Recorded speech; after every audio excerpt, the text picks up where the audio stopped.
Chapter 2. As time passed, my frustration with Brandon faded away. Rude patients and family members don't care how their comments or behavior affected the mood of the staff, or how our altered mood affected the other patients. The next several cases were bread and butter emergency medicine patients. A few abdominal pains, a sprained ankle, a concerning presentation of chest pain that might be cardiac. Then came the patient that ruined my day. It wasn't her fault. Far from it. She was a victim here as much as I was. I reviewed the triage note and my mood dropped further with each sentence I read. Elderly woman here for chronic cough that just isn't getting better. She'd lost 10 pounds in the last month and had very little energy. I ordered the standard labs to evaluate a weak elderly patient and added a chest x-ray to evaluate the cough. Of course, it showed what I knew it would. She was too nice to have a benign diagnosis. Her x-ray revealed an enormous mass in the upper lobe of her right lung. Cancer. It had to be. Though every part of my soul willed her to have a horrific pneumonia or lung abscess, anything would be better than what it most likely was. I scanned the tracking board, searching for something to do other than tell my nicest patient of the day that she had cancer and was unlikely to improve. That today, despite feeling terrible, was better than she'll likely feel next week or the week after that.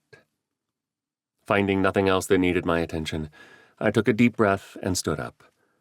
"Susan, if anyone needs me, just take a message, will you? I've got to go deliver some bad news to the lady in room 38. Our department secretary frowned as she nodded her agreement. "Sorry, Dr. Turner, I don't envy you. If it will help, I'll say a quick prayer for you." "Thanks, Susan, but don't say it for me. Say it for her."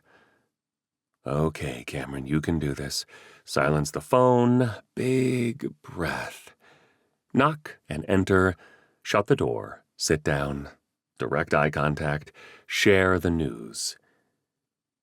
She took it in quietly while she waited for me to finish. "So how much time do I have left, Doc?" She asked it matter-of-factly, devoid of sadness or disappointment. It was lacking grief, lacking anger. Those feelings would come later. Curiosity would have to do for now. I had no idea. I was just a man. I could give her a guess, but it would be pure conjecture, and could set an unreasonable expectation of either too little or, worse, too much time. "Mrs. Jenkins, that's a tough question to answer. All I know now is you have a mass in your lung and that it is likely cancer. You'll need further testing to determine what it is, whether it has spread, and to meet with an oncologist to determine how best to fight it." Her daughter set aside the notebook she had been jotting down the events of the visit and looked up at me. "Will she be going upstairs to her room soon? Her husband is at home, and I need to get home to help get him ready for bed." "Actually, I was going to get her discharge paperwork ready. There's no reason to admit her to the hospital for this. The oncologist will see her later this week and arrange for an outpatient biopsy of the mass. She will also need CT scans of her chest, abdomen, and pelvis, then a PET scan to help stage the disease. None of that needs to be done as an inpatient." "So you're just going to send her home? She's not been doing well the last few days. She's weak and can barely get to the bathroom without a walker. Did you hear she lost about 10 pounds in the last month? Can't you admit her to help get her strength up to help fight off this—" She glanced at her mother and then back at me. "This new diagnosis?" "Well, we could bring her in under observation status to have physical therapy and occupational therapy, see her and make recommendations for either rehab stay or home with help. But despite the likely cancer diagnosis, there are no inpatient criteria to keep her in the hospital." "She can't be observation. Medicare doesn't cover that. And she needs to be in the hospital 3 days so she can qualify for 90 days of rehab under Medicare," said her daughter. "We've been through this before." "Unfortunately, that's not how it works. Medicare only covers rehab if you've had a qualifying inpatient stay in the hospital. She won't meet criteria and will need to pay for rehab out of pocket after her observation admission."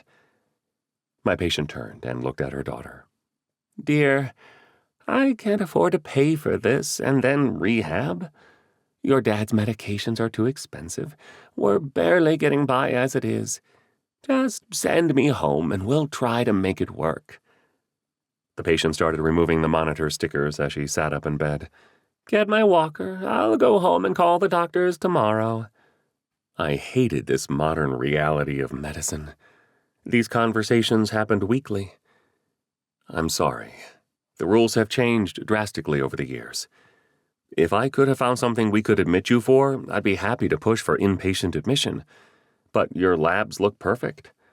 In a way, that's good because it means you're not doing too poorly." The words had come out on autopilot, and I regretted them instantly. "Son, you just told me I have lung cancer. I'm not sure what could be worse than that. Just send me home." "You're exactly right, Mrs. Jenkins. I'm sorry. I will put the follow-up information on your chart. Please come back if things worsen." Swing and a miss at reassurance. Great job. I left the room, kicking myself for poor word choice, and went to prepare her discharge paperwork. Just 6 more hours. Then I can head home.